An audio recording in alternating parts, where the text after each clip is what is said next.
Welcome back to CAD with Mr. Hew. In today's video, we're looking at part 2 of 2 videos covering the topic how to draw a development for the hexagonal base prism that is shown on the left of the screen that is drawn in isometric projection.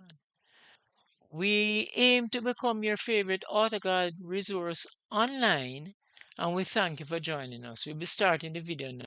So this line would be 20, and then we're going to go up 70,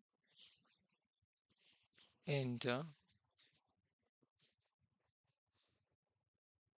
Right, so the length of this line would be 70 millimeters. So come again. This line would be 20 millimeters. Gonna go up 70, enter. This line would be 20, enter. And this line coming up would be 70, enter. So we'll come again. This line would be 20 millimeters long, enter. The height would be 70, 20 millimeters, enter. And then this line, enter, would be 70 millimeters tall. 1, 2, 3, 4, 5, 6. We need one more. So we're going to come from here, going over 20, enter, and the height here would be 70, enter. We're going to label the point. So we're going to go single line text. This point, we're going to turn off object snap. This point would be 2 or 4 millimeter rotational angle, 0. So this will be 2,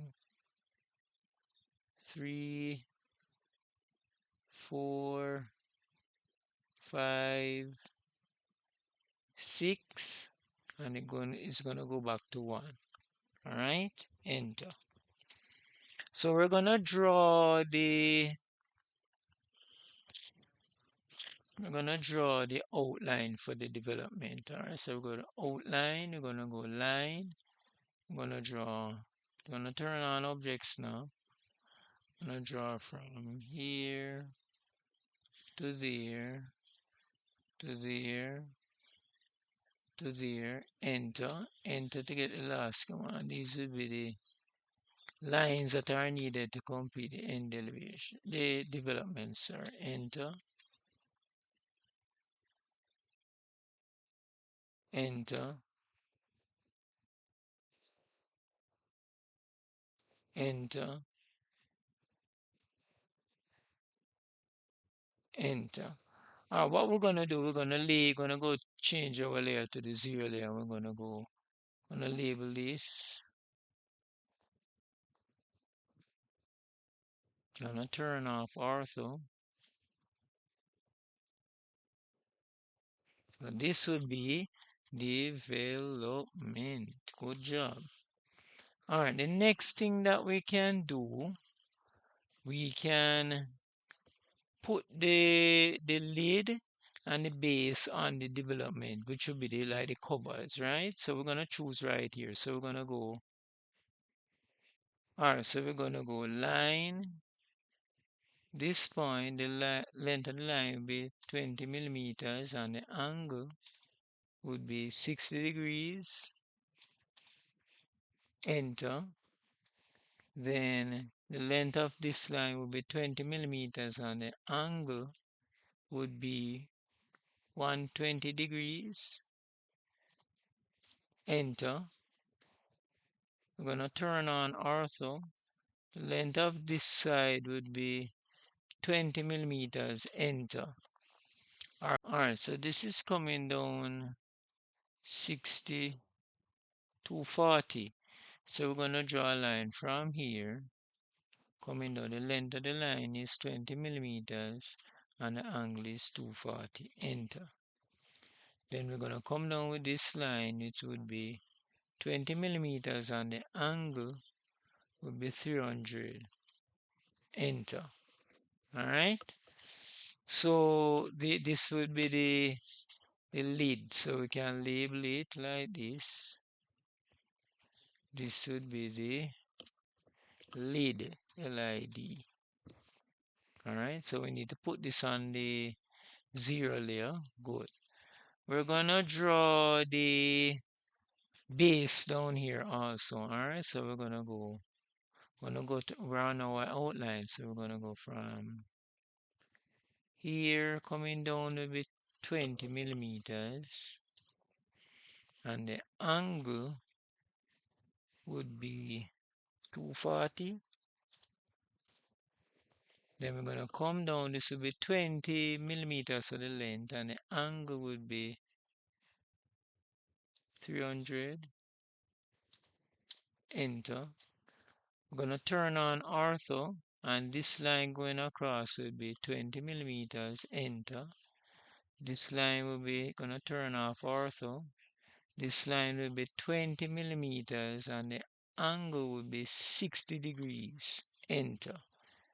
Then you can close it back. Right there, press enter. So we're going to label this now. This is going to go to our outline, go to 0 layer. We're going to click this, and click this, and come here, here to there. We're going to call this a base. All right, and what we're going to do, we're going to move the 4 and the 3. So we're going to go move, enter, enter. Base point, we're going to choose right here, and there we're going to move. Gonna turn off object snap. Press enter. I'm gonna move the 3 away there. Enter to get the last command. I'm gonna select the 4. Enter. Enter. What we can do, we can trim off these lines. So we're gonna go trim, trim, trim, enter. Alright, so what we can do now, we can indicate the dimensions for the development. So we can actually measure, turn on object snap. We'll indicate the height here, which is 70. Here's the 70, enter. We're going to indicate the length for the hexagon here, length of the side, which is 20, enter. And this would have been our completed drawing for the development of the hexagonal base prism. So good job if you followed along. And in the next video, we'll be looking at circles to satisfy definite conditions. So we're looking forward to seeing you in that video. Please take care until we meet again. Bye. We have come to the end of today's video. In today's video, we looked at the drawing of the development for the hexagonal base prism that was presented in isometric drawing. So we thank you for joining us, and in the next video we'll be looking at the construction of polygons. So we're looking forward to seeing you in that video. Please take care until we meet again. Bye. Thanks for watching the video, and don't forget to subscribe, hit the notification bell, like, comment, and share.